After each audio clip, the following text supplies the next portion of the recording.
To my channel. I am Simrat Sahani and आज मैं आपको पढ़ाऊंगी क्लास 12 पॉलिटिकल साइंस का chapter security in the contemporary world. ये ना चैप्टर बहुत इंटरेस्टिंग है, बट जब हम एनसीईआरटी से पढ़ते हैं ना बहुत डिफिकल्ट लगता है क्योंकि काफ़ी डिफिकल्ट लैंग्वेज का यूज़ किया गया है, बट बहुत आसान है चैप्टर। इनफैक्ट चैप्टर समझने में आपको और आसान लगेगा क्योंकि जो हम इसमें पढ़ने वाले हैं उससे हम काफ़ी ना हमने ये चीज़ देखी रखी है। आजकल क्या पढ़ने वाले हैं, आज हम पढ़ने वाले सिक्योरिटी के मैटर के ऊपर कि सिक्योरिटी जो है कंट्री की सिक्योरिटी में क्या क्या चीज़ें आती हैं और इसको हमने कहाँ देख रखा है। देखो आजकल ना बहुत सारी ऐसी वेब सीरीज़ बनती है, मूवीज़ बनती है जहाँ पे नेशनल सिक्योरिटी को शो करा गया होता है कि कोई मिशन हो रहे होते हैं, उसमें जो है बहुत सारे एजेंट्स होते हैं, वो अंडरकवर होके हमारी कंट्री को जो है या जिस भी कंट्री के ऊपर वो बनी हो उनको किसी थ्रेट से बचा रहे होते हैं। There are many web series these days, movies these days जिसमें ये दिखा रखा होता है कि नेशनल सिक्योरिटी को प्रोटेक्ट करने के लिए देयर आर ऑर्गेनाइजेशंस जो काम करती हैं।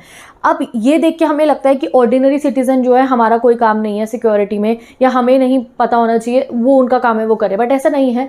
अब आपकी बुक में भी बता रखा है that we live in a democratic world, तो ऑर्डिनरी सिटीजन्स को भी नेशनल सिक्योरिटी को समझना चाहिए कि एक्चुअली में नेशनल सिक्योरिटी मतलब क्या है। तो आज आप अपने चैप्टर से जानोगे कि पॉलिटिकल साइंस में जब भी हम नेशनल सिक्योरिटी की बात करते हैं तो नेशनल सिक्योरिटी होती क्या है और हर एक गवर्नमेंट अपनी नेशनल सिक्योरिटी कैसे बनाती है। जैसे अगर हम इंडिया की बात करें तो हमारी सिक्योरिटी पॉलिसी क्या है, खुद को सिक्योर रखने के लिए हम क्या क्या चीज़ों को फॉलो करते हैं, क्या हमारी पॉलिसी है, ये सब आप इस चैप्टर में जानोगे। तो जब सिक्योरिटी इतनी बात हो ही रही है तो सबसे पहले जानते हैं व्हाट इज सिक्योरिटी। एक पर्टिकुलर डेफिनेशन सिक्योरिटी की क्या होगी। तो सिक्योरिटी के एक लाइन के डेफिनेशन में नहीं, 3 वर्ड के डेफिनेशन है। सिक्योरिटी मतलब होता है फ्रीडम फ्रॉम थ्रेट्स, थ्रेट मतलब होता है खतरा, फ्रीडम मतलब छुटकारा या आज़ादी। तो अगर आपको किसी भी चीज़ से खतरा नहीं है, you are free from threats, तो मतलब आप सिक्योर हो। तो सिक्योरिटी मतलब होता है फ्रीडम फ्रॉम थ्रेट्स। तो क्या हम पॉलिटिकल साइंस में या वर्ल्ड लेवल पे या नेशनल लेवल पे जब सिक्योरिटी की बात करते हैं तो किस टाइप के खतरे की बात करते हैं? सबसे बड़ा क्वेश्चन हमारे सामने ये आता है, बिकॉज हर चीज़ को खतरा है। हमारी लाइफ से लेकर, हमारे स्कूटी से लेकर, हमारे पैसों से लेकर, हमारे घर से लेकर, दुनिया में कोई भी चीज़ है उसको कोई ना कोई टाइप का खतरा तो है ही। आपकी स्कूटी ताला नहीं मारोगे चोरी हो जाएगी, घर में पैसे रखे सिक्योर करके नहीं रखोगे चोरी हो सकते हैं, ठीक है। बैंक में भी जो पैसे रखा होता है बैंक को सिक्योर रखना होता है। आपकी खुद की ह्यूमन लाइफ को कितने खतरे हैं, दिन पर दिन नई नई जो है पॉल्यूशन हो जा रहा है, एयर पॉल्यूशन हो रहा है। पता नहीं अभी थोड़े समय पहले तो हमें न्यू लिस्ट ऑफ डिजीजेज हमारे सामने आ गई है जिनसे हमें अपने आप को सिक्योर रखना है, हेल्दी लाइफस्टाइल रखना है, अच्छा खाना खाना है, अच्छे तरीके से अपना साउंड लाइफस्टाइल रखना है सो दैट हम जो है हेल्दी लाइफ जी पाए, ठीक है। तो बहुत सारी चीज़ें ऐसी होती है जिनसे हमें थ्रेट होता है। तो जब हम नेशनल सिक्योरिटी की बात करते हैं तो कौन सी चीज़ों के बारे में पढ़ेंगे ये आप जानोगे इस चैप्टर में। और यही बुक में इतना ज़्यादा इंग्लिश में और बहुत सारी चीज़ों को मर्ज करके बता रखा है, बट सिंपल बात ये है सिक्योरिटी मतलब होता है फ्रीडम फ्रॉम थ्रेट, थ्रेट मतलब खतरा।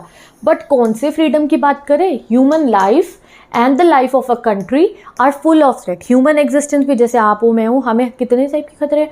देखिए जैसे ही आप लोग अपने घर से बाहर निकलते हो तो कोई ना कोई थ्रेट आपके एग्जिस्टेंस को है। स्कूटी पे जा रहे हो, डर है भैया, भगवान ना करे, आपके घर वाले कितनी चिंता में होते, स्कूल पहुँचते हो फ़ोन करते हैं, ट्यूशन जाते हो कभी भी फ़ोन आ जाता है, पहुँच गए ना हाँ आराम से। कोई एक टाउन से दूसरे टाउन जाते हैं तो हमेशा रिश्तेदार पूछते हैं हाँ भाई से सलामत पहुँच गए हो, तो क्या है पता है ना थ्रेट हो सकता है तभी तो करते हैं। अगर एक कंट्री की बात करो, कंट्री को कितने थ्रेट है भाई, पड़ोसी देश से कोई प्रॉब्लम ना हो जाए, वो अटैक ना कर दे, या फिर कोई और प्रॉब्लम ना हो जाए। फूड सिक्योरिटी भी एक थ्रेट होता है भाई, अच्छा खासा फूड्स लेवल होनी चाहिए कंट्री के अंदर, किसी भी चीज़ की कमी ना हो जाए जो सिटीजन्स को परेशानी ना हो। जैसे अभी कोरोना वायरस आया तो सिक्योरिटी का ही तो थ्रेट था, ये हम सबकी ह्यूमन लाइफ के ऊपर बात आ चुकी थी। तो बहुत सारी चीज़ें होती है जिनको जो है थ्रेट होता है। क्या हम हर चीज़ को सिक्योरिटी में पढ़ते हैं? नहीं, हम पॉलिटिकल साइंस में सिर्फ उन चीज़ों को पढ़ते हैं जो हमारी कोर वैल्यू को थ्रेट करती है। इन पॉलिटिकल साइंस या जब हम नेशनल सिक्योरिटी की बात करते हैं हम सिर्फ उन चीज़ों की बात करते हैं जो हमारी कोर वैल्यूज़ को जो है थ्रेट करती है। अब कोर वैल्यूज़ क्या होती है मैं आपको बताती हूँ। जैसे ह्यूमन के लिए कोर वैल्यू होगी उनकी जान, उनकी लाइफ, ठीक है। ह्यूमन के लिए कोर वैल्यू क्या है? उनकी लाइफ। तो अभी गवर्नमेंट की जिम्मेवारी होती है कि हमारे को एक सिक्योर माहौल प्रोवाइड करना हमारी कंट्री के अंदर, हमें टेररिस्ट अटैक से बचाना, हमें दूसरी कंट्री के अटैक से बचाना, हमारे को जो है एक हेल्दी इन्वायरमेंट प्रोवाइड करना सो दैट हमारा सिटीजन जितने भी हो एक पर्टिकुलर कंट्री के वो अच्छी लाइफ जी पाए। तो ह्यूमन बीइंग के लिए उनकी कोर वैल्यू होती है उनकी लाइफ, अच्छे से सड़कें बनना, ये ना सड़क खराब हो लोगों का एक्सीडेंट हो जाए। तो ह्यूमन बीइंग के लिए कोर वैल्यू क्या है? उसकी लाइफ। और अगर कंट्री की बात करो तो कंट्री की 3 कोर वैल्यू होती है। एक होती है नेशनल जो है सोवरेनिटी। सोवरेनिटी मतलब होता है खुद को रूल करने की पावर। जब ब्रिटिशर हमारे पे राज कर रहे थे तो अब हम सॉवरेन नहीं थे। दूसरी कोर वैल्यू होती है आज़ादी, इंडिपेंडेंस। एक कंट्री की सबसे बड़ी ड्यूटी होती है कि वो अपनी आज़ादी को, अपने इंडिपेंडेंस को बचाए रखे, खुद को इतना स्ट्रॉन्ग रखे कि कल को कोई कंट्री उनके ऊपर हमला करके उनसे उनकी आज़ादी ना छीन ले। तो जब भी हम सिक्योरिटी की बात करते हैं तो सिर्फ हम बात करते हैं उन थ्रेट्स की जो हमारे कोर वैल्यू को खतरा पहुंचा सकती हैं, उन खतरों की जो हमारे कोर वैल्यूज़ को खतरा पहुंचा सकती है। ह्यूमन के बारे में कोर वैल्यू होती है लाइफ। एग्जाम में क्वेश्चन आ सकता है कि ह्यूमन की कोर वैल्यू क्या है। ह्यूमन की कोर वैल्यू उनकी लाइफ। और एक कंट्री की 3 कोर वैल्यूज़ होती है। एक उसकी सॉवरेनिटी, दूसरी उसकी इंडिपेंडेंस, एक और होती है तीसरी, वो है टेरिटरी, कि भाई उस कंट्री को अपनी टेरिटरी को बचा के रखना है। ऐसा ना हो एक नेबर ने उसके ऊपर हमला करके उसकी किसी टेरिटरी पे अपना कब्जा कर लिया। तो एक कंट्री के लिए क्या है सिक्योरिटी का मामला, ये 3 आती है। इन 3 कोर वैल्यूज़ को गार्ड करेगा तो वो सिक्योर है। और ह्यूमन बींग्स को अपनी लाइफ को सिक्योर करना है तो वो सिक्योर है। तो तभी हम जो है पॉलिटिकल साइंस में सिक्योरिटी के डेफिनेशन में सिर्फ उन चीज़ों को लेते हैं जो कोर वैल्यूज़ को खतरा जो है पहुंचाती है। ये चीज़ अब आगे आपकी बुक में बता रखी है, that security relates only to extremely dangerous threats that could endanger core values, that those values would be damaged beyond repair if we do not do something to deal with the situation। यानी कि security political science में government level पर अगर हम security बात कर रहे हैं तो हम उन थ्रेट्स की बात कर रहे हैं, उन खतरों की बात कर रहे हैं जो हमारी कोर वैल्यू पे आ सकते हैं। और अगर कोर वैल्यू पे आ गए तो they will be damage beyond repair. जैसे और भी खतरे आपको यहाँ बुक में बता रखे हैं, जैसे कि गाइस जैसे ही हम सड़क पे निकल के जाते हैं तो डर है कि हमें स्ट्रीट पे कोई हमें रॉब ना कर ले, कोई चोरी ना कर ले, ठीक है। सिक्योरिटी, ऑर्डिनरी पीपल जो है हर समय किसी न किसी सिक्योरिटी के मैटर से, स्कूटी है डर लगेगा भाई इसको लॉक करके जाओ, अच्छे से सही से पार्किंग में जो है खड़ी करके जाओ, कोई चुरा लेगा, anything can happen. But in सब चीज़ों को हम सिक्योरिटी में सोचने लग गए तो पूरी दुनिया काम ही नहीं कर पाएगी भैया। इतनी छोटी छोटी चीज़ों की डिस्कशन गवर्नमेंट करने लग गई, चिंता गवर्नमेंट करने लग गई तो नहीं। तो इसलिए गवर्नमेंट लेवल पर जब हम नेशनल सिक्योरिटी की बात करते हैं तो हम इनकी बात करते हैं जो कोर वैल्यूज़ को नुकसान पहुँचा सकती हैं, ठीक है। तो अब नेशनल सिक्योरिटी की जब हम बात करते हैं तो 2 चीज़ें होती हैं, 2 टाइप के खतरे हैं एक नेशन के ऊपर जिनको हमें प्रोटेक्ट करना होता है। एक खतरे होते हैं हमारे ट्रेडिशनल, दूसरे होते हैं नॉन ट्रेडिशनल, यानी कि जो नए टाइप के खतरे हमारे पास आ रहे हैं। हमारे वर्ल्ड में 2 टाइप के खतरे हैं हमारे ऊपर। अब हमें खुद को सिक्योर करना है तो पहले थ्रेट्स जानते हैं। थ्रेट्स हमारे ऊपर 2 टाइप के होते हैं। एक होते हैं ट्रेडिशनल थ्रेट हमेशा पता है क्या रहा है कि भाई कोई दूसरी कंट्री आके आप पे अटैक कर दे, इसको बोला जाता है ट्रेडिशनल, ठीक है।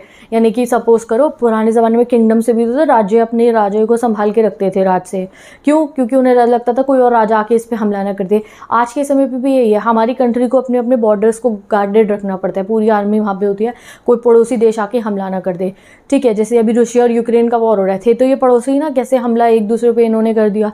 तो ये क्या है, सबसे पुराने ज़माने से ये ट्रेडिशनल थ्रेट क्या होता है एक नेशनल सिक्योरिटी के लिए, वो होता है दूसरी कंट्री से हमला। तो तभी एक कंट्री सबसे पहले अपनी ट्रेडिशनल नोशन ऑफ सिक्योरिटी रखती है। ट्रेडिशनल नोशन ऑफ सिक्योरिटी मतलब कि ये ट्रेडिशनल खतरों से डील करने के लिए अपने सिक्योरिटी की प्रॉपर उसके पास अपनी टेक्निक होती है, ठीक है। दूसरे अब होते हैं एक नॉन ट्रेडिशनल थ्रेट, यानी कि ये नए ज़माने के थ्रेट हो गए। इन नए ज़माने के थ्रेट में आता है आजकल टेररिज्म, ग्लोबल वार्मिंग, नए थ्रेट है ना, इससे भी तो डील करना पड़ेगा। ग्लोबल वार्मिंग हुई, एयर ख़त्म हो गई, कल को ऑक्सीजन नहीं रहेगी तो हम सांस कहाँ से लेंगे। तो ये कोर वैल्यू पे बात आ गई हमारे लाइफ की, ठीक है। डिजीज़ है, जैसे अभी कोरोना वायरस आया तो हर पूरे वर्ल्ड में सबकी जान पे खतरा बनाया था, तो ये हमारे कोर वैल्यू को थ्रेटन कर रही थी। तो there are 2 types of threats, एक ट्रेडिशनल थ्रेट्स है, एक नॉन ट्रेडिशनल थ्रेट जो नए नए बन के आ रहे हैं। तो उन दोनों को ही आज हम इस चैप्टर में पढ़ेंगे। और उन दोनों थ्रेट से डील करने के लिए कौन सी टाइप ऑफ सिक्योरिटी होती है, तो ट्रेडिशनल थ्रेट से डील करने के लिए हमारे पास ट्रेडिशनल नोशन ऑफ सिक्योरिटी है और नॉन ट्रेडिशनल से डील करने के लिए non traditional notion of security है। तो सबसे पहले अब हम पढ़ते हैं अपना traditional notion of security. Traditional notion of security internal भी होता है और एक्सटर्नल भी होता है। देखो ये ट्रेडिशनल नोशन में मैंने आपको क्या बताया था, ये सिक्योरिटी मतलब कोई हमला हो गया कंट्री पे, ये एक्सटर्नल भी होता है और इंटरनल भी। तो अभी हम पढ़े एक्सटर्नल वाला। तो मोस्टली आपने सुना होगा traditional notion of security external के बारे में। जब भी कोई हम वेब सीरीज़ वगैरह देख रहे होते हैं या मूवीज़ देखते हैं, उसमें हमें ज़्यादातर traditional notion of security external दिखाया जाता है कि भाई ये कंट्री ए है, इस कंट्री की एक पड़ोसी कंट्री है बी, यहाँ पे इस कंट्री ए के खिलाफ कोई ऑर्गेनाइजेशन है, वो कुछ ऐसा कुछ मिशन बना रहे हैं जिससे कि ये यहाँ पे जाके इन पे अटैक कर पाए। फिर इससे एक कंट्री की सारी एजेंसीज जो होती हैं, अंडरकवर एजेंट्स होते हैं, वो इनको रोकते हैं कि वो इनकी कंट्री को नुकसान ना पहुंचाए, ऐसे ही दिखाया जाता है ना। तो ये traditional notion of security external दिखाया जा रहा है आपको। ज़्यादातर ट्रेडिशनल नोशन ऑफ एक्सटर्नल में थ्रेट क्या होता है? थ्रेट होता है दूसरी कंट्री की मिलिट्री से, ठीक है। तो यही चीज़ यहाँ पे इंग्लिश में लिखी है। Most of the time when we hear about security we are talking about traditional national security. अब ट्रेडिशनल नेशनल सिक्योरिटी में the greatest danger is to a country from its military threats. सबसे बड़ा danger traditional notion के हिसाब से कौन सा होता है हमारे पास? पुराने ज़माने से, ट्रेडिशनल पुराने ज़माने से चलता आ रहा है। अगर सिक्योरिटी वर्ड आए तो समझ जाओ सबसे पहले गवर्नमेंट की ड्यूटी है कि उन्हें दूसरी कंट्री से अपने आप को बचा के रखना है। ऐसा ना हो दूसरी कंट्री उनके ऊपर आके हमला कर दे। जैसे अभी हमने देखा रशिया और यूक्रेन का वॉर शुरू हो गया, आपस में इनको जो है मिलिट्री लड़ना शुरू कर दी। तो वो क्या आया? ट्रेडिशनल नोशन एक्सटर्नल में दूसरे पड़ोसी देशों ने हमला कर दिया ना। तो सबसे पहले ट्रेडिशनल नोशन ऑफ सिक्योरिटी में मिलिट्री थ्रेट्स देखे जाते हैं। अब जब भी जो है कोई मिलिट्री किसी कंट्री के ऊपर अगर हमला कर देती है तो पता है कौन सी कोर वैल्यूज एंडेंजर होती हैं? यही सारी जो मैंने आपको बताई हैं, sovereignty, independence and territorial integrity. तो एग्जाम में जब क्वेश्चन आएगा बताओ ट्रेडिशनल कॉन्सेप्ट ऑफ सिक्योरिटी क्या है, तो in traditional concept of security greatest danger एक कंट्री को कहाँ से होता है? दूसरी कंट्री के मिलिट्री अटैक से, ठीक है। इसमें सोर्स कौन होता है? अनदर कंट्री, ठीक है। तो ग्रेटेस्ट डेंजर एक कंट्री को क्या है? Military threat. वो मिलिट्री थ्रेट किससे है? बराबर अपनी मिलिट्री से थोड़ी डर होगा, दूसरी मिलिट्री से ही तो ज़्यादातर होगा, ठीक है। और जब भी ऐसा कुछ होता है तो कौन सी कोर वैल्यूज एंडेंजर होती है? एक सोवरेनिटी। सोवरेनिटी मतलब खुद को रूल करने की बात। जैसे जब ब्रिटिशर्स हमारे पे रूल कर रहे थे तो हम सॉवरेन नहीं थे, वो हमारे लिए rules and laws and regulation बनाते थे। अब हमारी गवर्नमेंट हमारे लिए रूल्स लॉज रेगुलेशन बनाते, हम सॉवरेन है। इंडिपेंडेंट, ब्रिटिशर जब हमारे पे रूल कर रहे थे तब हम इंडिपेंडेंट नहीं थे, अब हम इंडिपेंडेंट हैं, ठीक है। एंड नेक्स्ट होता है टेरिटोरियल इंटेग्रिटी। टेरिटोरियल इंटेग्रिटी मतलब कहीं ऐसा ना हो कि आपकी कंट्री के किसी एक टेरिटरी पे, किसी एक हिस्से पे कोई दूसरी कंट्री आके कब्जा कर ले। तो अपनी टेरिटोरियल इंटेग्रिटी को बचाना भी सबसे बड़ी ड्यूटी होती है गवर्नमेंट की एक कंट्री की, और इसी को हम नेशनल सिक्योरिटी कहते हैं कि आपको पड़ोसी देशों से, इधर उधर के कंट्री से खुद की कंट्री की कोर वैल्यूज़ को बचा के रखना है। और सिर्फ ऐसा नहीं है कि जब भी कोई दूसरी कंट्री की मिलिट्री आके अटैक करी, जैसे रशिया ने यूक्रेन पे हमला करा या यूक्रेन ने रशिया पे हमला करा, तो सिर्फ ये तीन वैल्यूज़ एंड डेंजर में होते हैं, नहीं, ह्यूमन लाइफ भी डेंजर में होती है। जैसे कि हम देखते हैं, हमने देखा कैसे एक बिल्डिंग पे पूरा बम गिरा दिया, वहाँ के कितने लोगों की मृत्यु हो गई है। तो ह्यूमन लाइफ भी डेंजर में आती है जब मिलिट्री अटैक होता है। यही चीज़ आपको यहाँ बता रखी है कि military action also endangers ordinary citizen.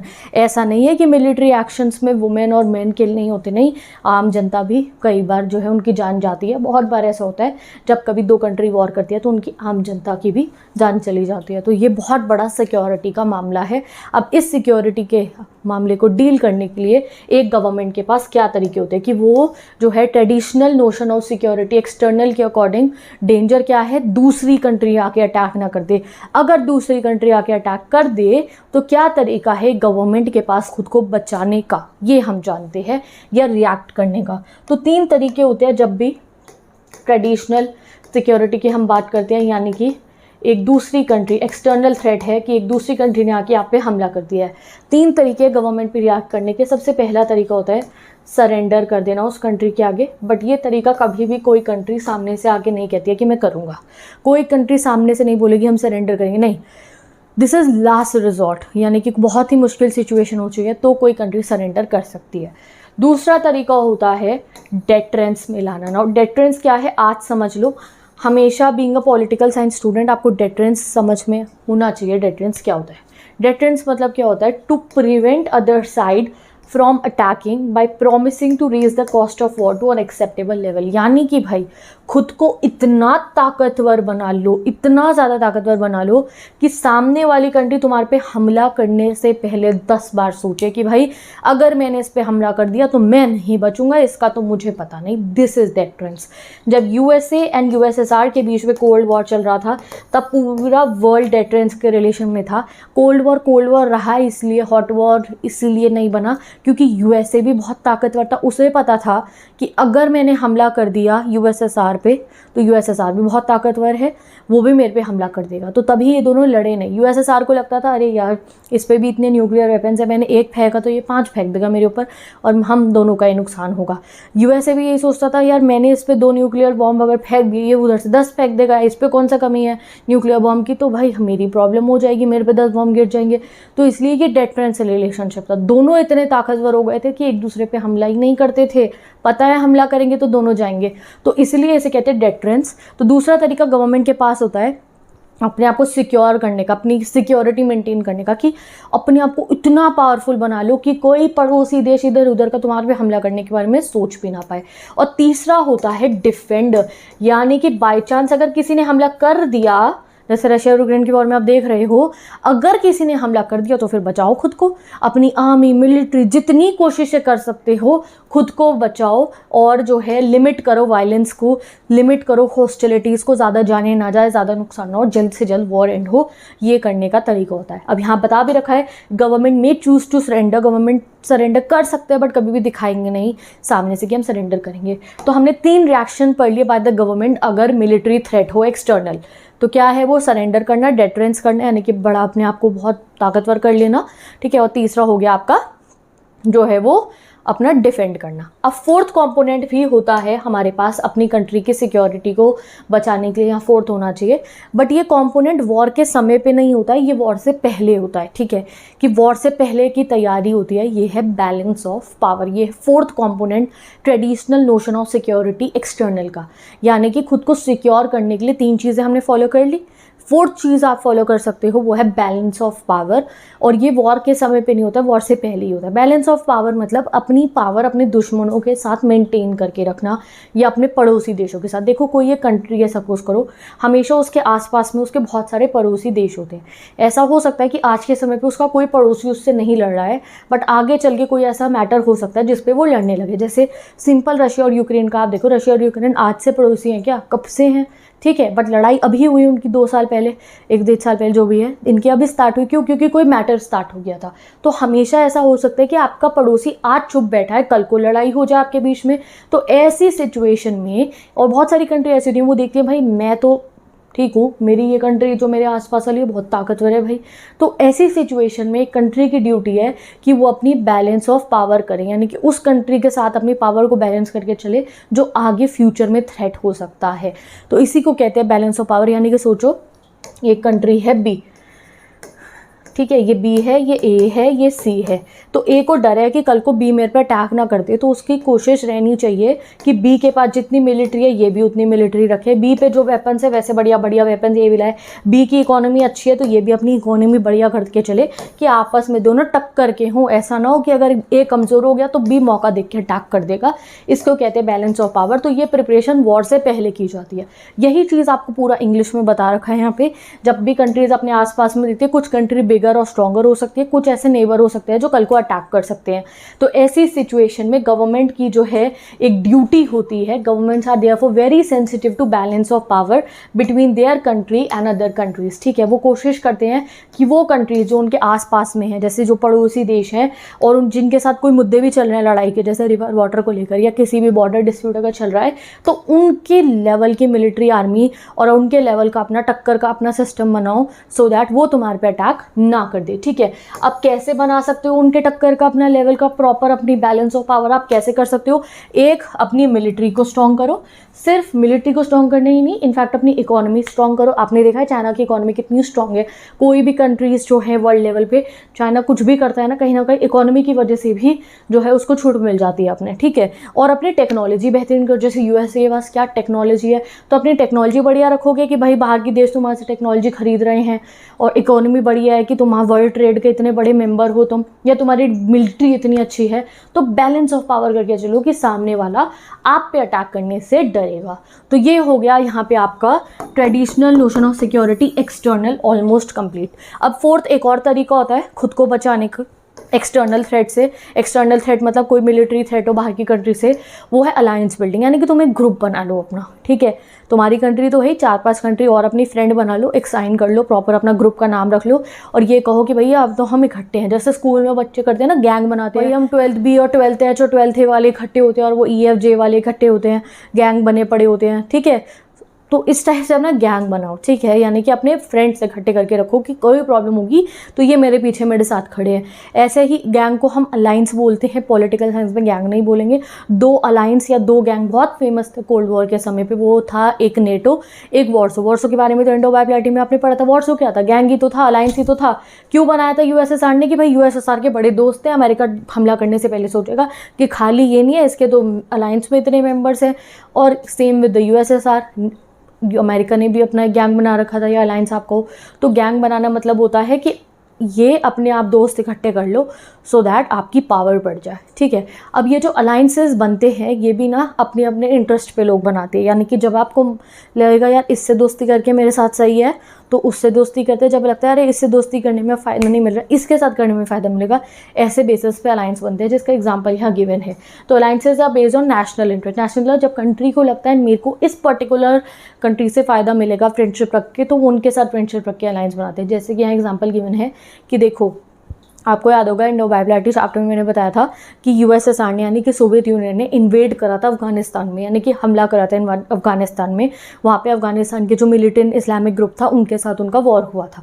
तो उस वॉर के दौरान अमेरिका ने अफगानिस्तान की मिलिटेंट्स की मदद की थी।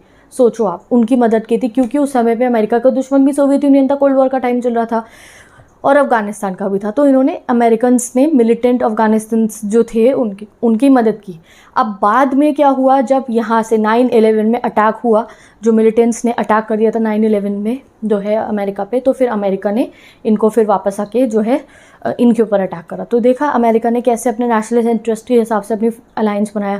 पहले उसने मदद की उनकी, जब क्योंकि वो USSR पे अटैक करे थे, कल को जब अपने ऊपर अटैक हुआ तो फिर अमेरिका ने वापसी अपना रिप्लाई करा। तो यही होता है दैट अलायंसेस हमेशा जो खुद की कंट्री के लिए फ़ायदा होगा, ऑब्वियसली वो कुछ गलत थोड़ी है, जो अपनी कंट्री के लिए फ़ायदा होता है वही इंसान सोचता है, वही गवर्नमेंट सोचा करती है।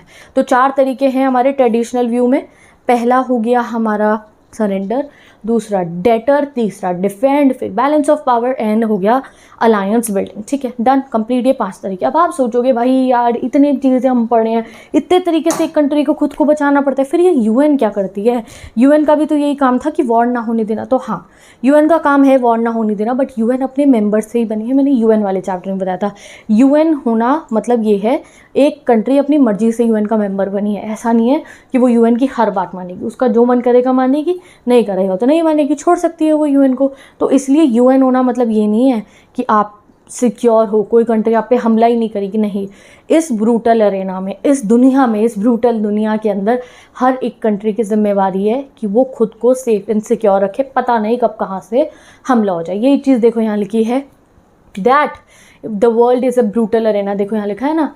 सो जो है यहाँ पे international system is a rather brutal Arena, तो ये सिस्टम काफ़ी ब्रूटल है, ठीक है। तो इसीलिए जो है in world politics each country has to be responsible for its own security. तो हर कंट्री को जिम्मेवारी है कि अपनी सिक्योरिटी खुद देखने। तभी हम ऐसे शोज़ देखते हैं, मूवीज़ देखते हैं, जहाँ हमें दिखाया जाता है that there are so many people those who are working day and night so that हम सिक्योर रहें अपनी कंट्री के अंदर। समझ गए? अब आते हैं हम अपने नेक्स्ट टॉपिक पे जो है ट्रेडिशनल नोशंस इंटरनल। अब आप सोच रहे होगे कि क्या खतरा सिर्फ बाहर की कंट्रीज से होता है? क्या सिर्फ पड़ोसी देश ही हमला करते हैं या इधर उधर की कंट्री हमला करती हैं? क्या इंटरनली कंट्री के अंदर कोई दिक्कत नहीं होती? तो हाँ, होती है। जैसे हमने पढ़ा पाकिस्तान बांग्लादेश के केस में कि कैसे इनके यहाँ डेमोक्रेसी कैसे इस्टेब्लिश हुई, जो मिलिट्री रूल बार बार इनके यहाँ इस्टेब्लिश हो रहा था। आपने बांग्लादेश में देखा कि कैसे जब ईस्ट पाकिस्तान वेस्ट पाकिस्तान था तो वेस्ट पाकिस्तान की मिलिट्री ने कितना बहुत ही ज़्यादा जो है आप सोचो कि उनके ऊपर अत्याचार कर रहे थे वहाँ के लोगों पे। तो अगर ऐसी सिचुएशन हो तो उसमें सिक्योरिटी क्या होगी। आपने श्रीलंका का पढ़ा कि भाई श्रीलंका में भी एथनिक कॉन्फ्लिक्ट हो गए थे, सिन्हालीज और तमिल एक दूसरे को मार रहे थे, तो यहाँ पे भी तो कोर वैल्यू एंडेंजर हुई ह्यूमन बींग्स की। इंटरनल थ्रेट्स पे क्यों फोकस नहीं। इंडिया में भी काफ़ी प्रॉब्लम्स हो जाती थी, कभी कभी इंटरनल थ्रेट्स होते हैं, अलगाववादी मूवमेंट की कोई एक पर्टिकुलर एरिया कह रहा है भाई हमारे को अलग स्टेटहुड ग्रांट कर दो, या ऐसी थी चीज़ें। इंटरनल थ्रेट्स भी तो हो सकते हैं, तो इंटरनल थ्रेट्स पे यानी कि कंट्री के अंदर भी तो माहौल बिगड़ सकता है, उस पर फोकस क्यों नहीं किया जाता है। तो उस पर फोकस नहीं किए जाने का काफ़ी रीज़न है और एग्ज़ाम में पूछा भी जाएगा कि वाई इंटरनल मैटर्स पे, इंटरनल सिक्योरिटी पे ज़्यादा ध्यान नहीं दिया जाता। तो उसका पहला रीज़न ये है कि पूरी दुनिया में ना ये 1945 के बाद से जो है इंटरनल चीज़ें ठीक हो गई थी, एक्सटर्नल थ्रेट्स ही रह गए थे। जैसे यूएसए की बात करें, अमेरिका की और सोवियत यूनियन की, इनकी कंट्री के अंदर माहौल सही हो गया था, कोई इंटरनल इशू नहीं था। इनको एक्सटर्नल थ्रेट्स ही थे। क्या थे? यूएसए को यूएसएसआर से एक्सटर्नल आ गया, पड़ोसी दूर का देश हो गया इससे, ठीक है, और यूएसएसआर को यूएसए से, ये एक्सटर्नल थ्रेट्स थे, ठीक है। यूरोपियन कंट्रीज़ की अगर बात करो, जैसे ब्रिटेन, फ्रांस, ठीक है, जर्मनी, इनके भी अंदर कंट्री के अंदर सब कुछ सेटल हो चुका था, इनका नेशनलिज्म हो गया था, इनकी कॉन्स्टिट्यूशन बन गई थी, एवरीथिंग वाज कंप्लीटेड।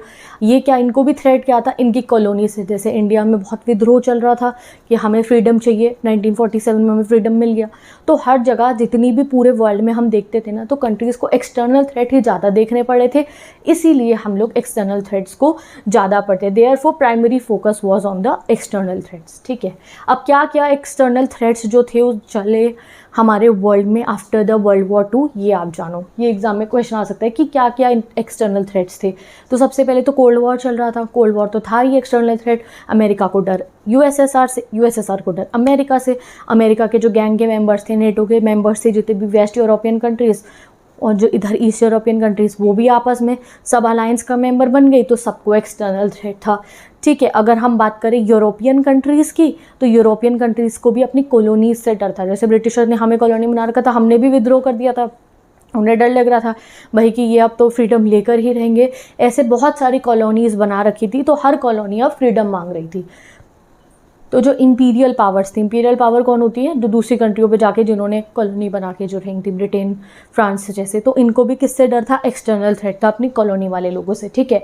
तो कोल्ड वॉर के समय पे बहुत सारे वॉर हुए, जैसे कि चैप्टर 1 जब हुआ करता था ये कोल्ड वॉर हो रहा, तो हम पढ़ते थे एक टॉपिक जिसमें बताते थे हमें कोल्ड वॉर की वजह से पता नहीं कितने वॉर हुए। इसके वॉर बता रखे, French fighting Vietnam, French people ने वियतनाम को अपना कॉलोनी बना रखा था, वियतनाम ने लड़ाई करी, विद्रोह करा, तो ये एक्सटर्नल थ्रेट हो गया। ये देखो ब्रिटिश फाइटिंग केन्या, ये भी एक्सटर्नल थ्रेट है।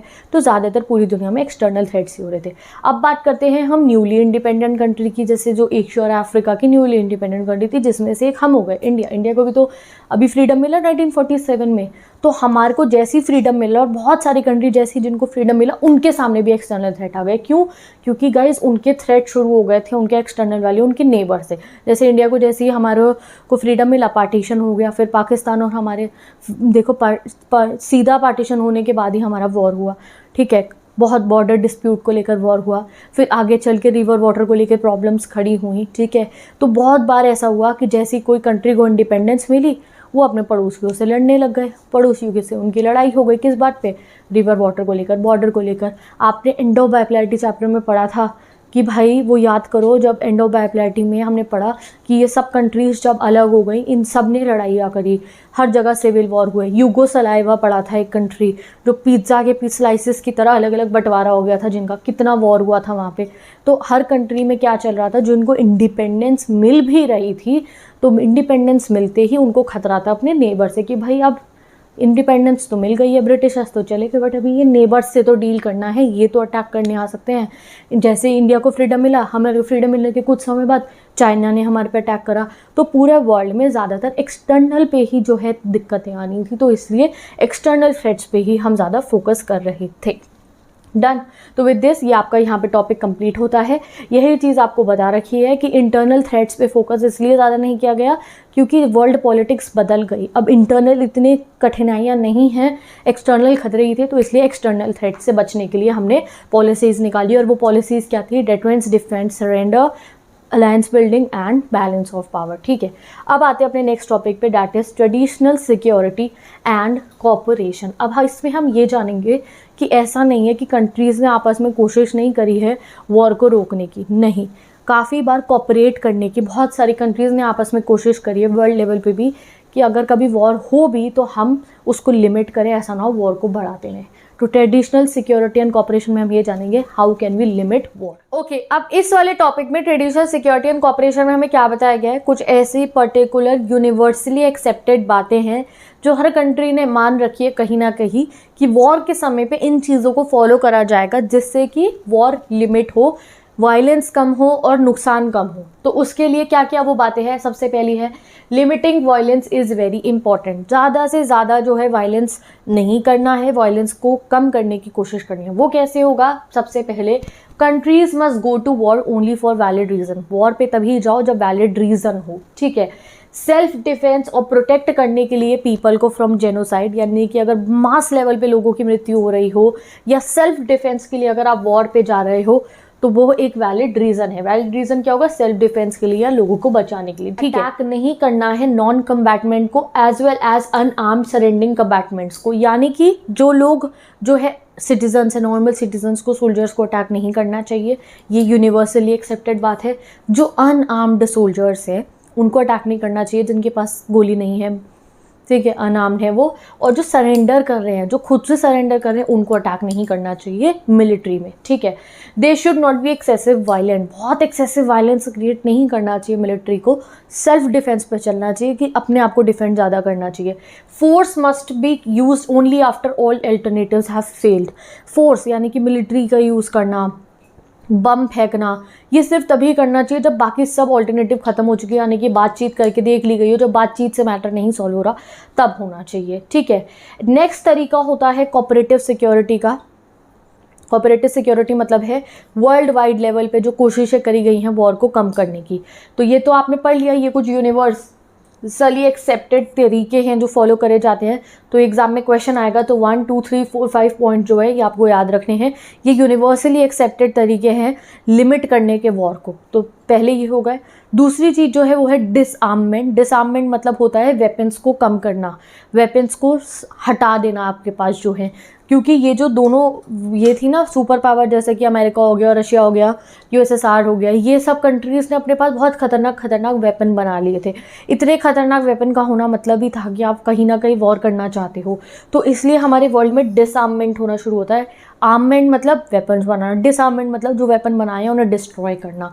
तो फॉर एग्जांपल 1972 में बायोलॉजिकल वेपन कन्वेंशन को 155 प्लस कंट्रीज़ ने साइन करा, जिसमें बायोलॉजिकल वेपन, पता है वो ये कंट्रीज़ क्या करी थी, बायोलॉजिकल वेपन्स बना रही थी। ये बहुत खतरनाक होते हैं, न्यूक्लियर वेपन से भी ज़्यादा खतरनाक होते हैं। एक इंसान को एक बायोलॉजिकल वेपन बना देते हैं और वो पता नहीं कितने लोगों को मार सकता है, ठीक है। आपने काफ़ी मूवीज़ में देखी है आजकल बायोलॉजिकल वेपन जैसे भी दिखाई है, एक मूवी में मैंने देखा था, ठीक है। नेक्स्ट हो गया केमिकल वेपन बनाना, ये भी बहुत खतरनाक होते हैं, मतलब न्यूक्लियर वेपन से ज़्यादा खतरनाक होते हैं ये, ठीक है। केमिकल वेपन कन्वेंशन ये 181 कंट्रीज़ ने साइन करा था कि आज के बाद ये लोग इन सब को नहीं बनाएंगे, ठीक है, इन सब को बनाना बंद कर दिया जाएगा, ठीक है, और जो बने हुए उन्हें हटाया जाएगा, डिसआर्ममेंट, ठीक है। नेक्स्ट यूएसए एंड यूएसएसआर ने न्यूक्लियर वेपन जो होते हैं, जो न्यूक्लियर वेपन है, वो भी ओपनहाइमर पिक्चर में देखा ना, न्यूक्लियर वेपन बना था। न्यूक्लियर वेपन को भी कहा गया कि आप नहीं बनाने देना चाहिए, ख़त्म करो न्यूक्लियर वेपन जो आपके पास है। तो इन्होंने मना कर दिया कि नहीं, न्यूक्लियर वेपन तो हम अपने पास रखेंगे, क्योंकि दुनिया में न्यूक्लियर वेपन रखना ज़रूरी कहीं ना कहीं इन लोगों को लगा और है, ठीक है। नेक्स्ट जो है वो है आर्म्स कंट्रोल करना। कंट्रोल मतलब चीज़ों को कम करना, डिक्रीज़ करना, कंट्रोल में लाना। तो देयर आर मैनी ट्रीटीज़ जो इन बड़ी बड़ी कंट्रीज़ ने बनाई हैं, जिससे इन्होंने जो ये भर भर के वेपन बना लिए हैं। अब कुछ ट्रीटीज़ बनाते हैं कि अरे ये तो बहुत ज़्यादा हो गया, चलो थोड़े बहुत को डिस्ट्रॉय कर देते हैं। तो कौन कौन सी ट्रीटीज़ इन्होंने बनाई हैं? सबसे पहली एंटी बैलिस्टिक मिसाइल ट्रीटी है, 1972 में बनाई थी। इसने यूनाइटेड स्टेट्स और सोवियत यूनियन को स्टॉप करा था from using ballistic missile as a defensive shield to launch a nuclear attack. क्या होता है? ये कोई बैलिस्टिक मिसाइल होते हैं, आप सर्च करना डिटेल में आपको पढ़ना हो तो कभी, कि न्यूक्लियर अटैक के दौरान आप खुद को बचाने के लिए इसको यूज़ नहीं करोगे, ठीक है। स्ट्रेटेजिक आर्म्स लिमिटेशन ट्रीटी 2 और इसका 1 पार्ट भी था, जिससे कि इसमें कोई ना कोई टाइप के वेपन्स को इन्होंने कहा इसको जो है अब नहीं यूज़ किया जाएगा। The nuclear non proliferation treaty, ये एक सबसे बड़ी ना एक चर्चा का विषय है। ये इन्होंने बनाई थी 1968 में, न्यूक्लियर नॉन प्रोलिफरेशन ट्रीटी। अब इसमें ये बड़ी बड़ी कंट्रीज़ ने क्या चालूबंदी करी देखो आप। इन्होंने कहा कि जिन कंट्रीज़ ने 1967 से पहले अपनी कंट्री में न्यूक्लियर वेपन बना के टेस्ट कर लिए हैं, सिर्फ वही न्यूक्लियर वेपन रख सकते हैं, बाकी नहीं रखेंगे। ये देखो कितनी बड़ी कैसी हरकत है ये भाई। ये लोगों के पास तो तब से पैसा था ना, तब से ये आज़ाद हो गए थे, तो इन्होंने तो पहले अपने पास भर लिए इतने न्यूक्लियर वेपन बना के। फिर एक एनपीटी नाम की ये एक पॉलिसी लाई 1968 में, और इसमें कहा that only those country that had tested and manufactured nuclear weapon before 1967 were allowed to keep their weapons. And जिन्होंने अभी तक नहीं करा है अपना कोई टेस्टिंग 1967 से पहले, अब वो न्यूक्लियर वेपन नहीं बना सकते। तो इससे क्या हुआ, the NPT did not abolish nuclear weapon. इससे क्या हुआ, न्यूक्लियर वेपन खत्म नहीं हुए, rather it limited the number of countries that could have them. क्या हुआ कि लिमिटेड कंट्रीज़ के पास न्यूक्लियर वेपन होंगे। अब ये बहुत गलत है। हमारी कंट्री इंडिया ने इस वाली जो पॉलिसी था इसका विद्रोह करा। हमने कहा हम इस ट्रीटी को साइन नहीं करेंगे, और तभी हमने अपना न्यूक्लियर वेपन बनाया भी है। बहुत सारी कंट्री थी जिन्होंने इस ट्रीटी को साइन करा और आज के समय पे उनके पास न्यूक्लियर वेपन नहीं है। टोटल पता है आपको कितनी कंट्रीज़ हैं जिनके पास न्यूक्लियर वेपन है? तभी मैंने आपको कहा सर्च करो और मुझे बताओ कमेंट सेक्शन में, तो आपको पता चल जाएगा। बहुत सारी कंट्रीज़ ने एनपीटी साइन करके न्यूक्लियर वेपन नहीं बनाया था, हमने नहीं करी साइन, और हमने अपना वेपन बनाया था। हमारे पास है न्यूक्लियर वेपन, ठीक है। चलो अब आगे हम नेक्स्ट टॉपिक पे आते हैं, वो है कॉन्फिडेंस बिल्डिंग। यानी कि इसका इससे पहले वाले तरीके हमने पढ़े, उसमें क्या था, हम खुद को सिक्योर कर रहे थे अपनी मिलिट्री वगैरह बढ़िया करके। ये कोऑपरेटिव सिक्योरिटी की वर्ल्ड लेवल पे हर कंट्री मिलके कैसे कहीं ना कहीं वॉर को ख़त्म करने के लिए कोशिश कर सकते हैं। तो एक डिसआर्ममेंट, बड़े बड़े वेपन मत रखो। दूसरा आर्म्स कंट्रोल, जो वेपन बना लिए हैं अब आगे उन्हें नहीं बनाने हैं, ठीक है। नेक्स्ट जो है कॉन्फिडेंस बिल्डिंग, ये काफ़ी अलग टाइप का है। इसमें क्या होता है, दो आपस में दुश्मन कंट्रीज़ एक दूसरे को जाकर अपने कुछ सीक्रेट्स बताती हैं। यानी कि कुछ लेवल पे, ऐसे नहीं सब बता देंगे, कुछ लेवल पर अपनी इन्फॉर्मेशन शेयर करती हैं कि देखो हमारे पास इतनी मिलिट्री है, हमारे पास इतने बेसेस हैं, हमारे पास ऐसे ऐसे वेपन्स हैं, हमारे ये जगहों पे हमारे पास बेस है कि हम यहाँ से भी आप पे अटैक कर सकते हैं, या जो भी अपनी प्रॉपर कुछ चीज़ों को बताया जाता है एक कंट्री और दूसरी कंट्री को। वो क्यों बताती है? सो दैट सामने वाली कंट्री को पता चल जाए इनकी इतनी ताकत है, इनके ये प्लान्स है। ऐसा ना हो कि वो गलत समझ ले हमारे को और वो हमारे पे अटैक कर दे।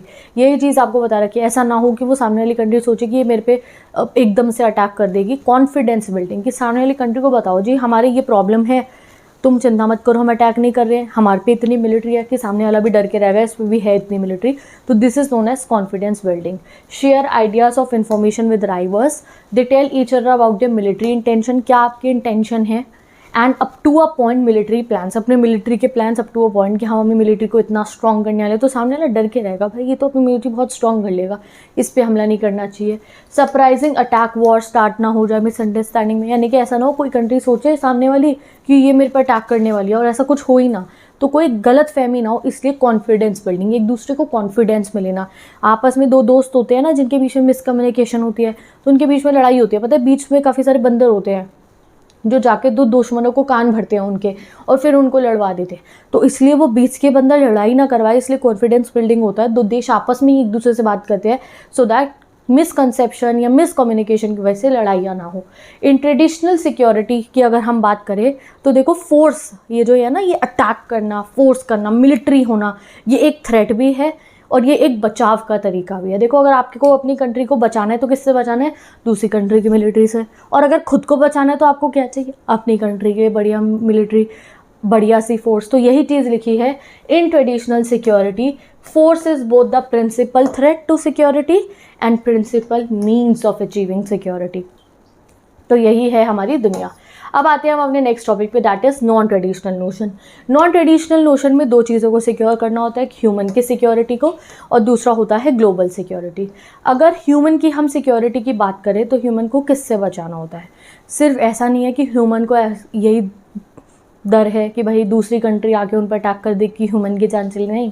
हमारे वर्ल्ड में ऐसी इतनी कंट्रीज़ है जहाँ पे उनकी खुद की गवर्नमेंट उनको मार देती है।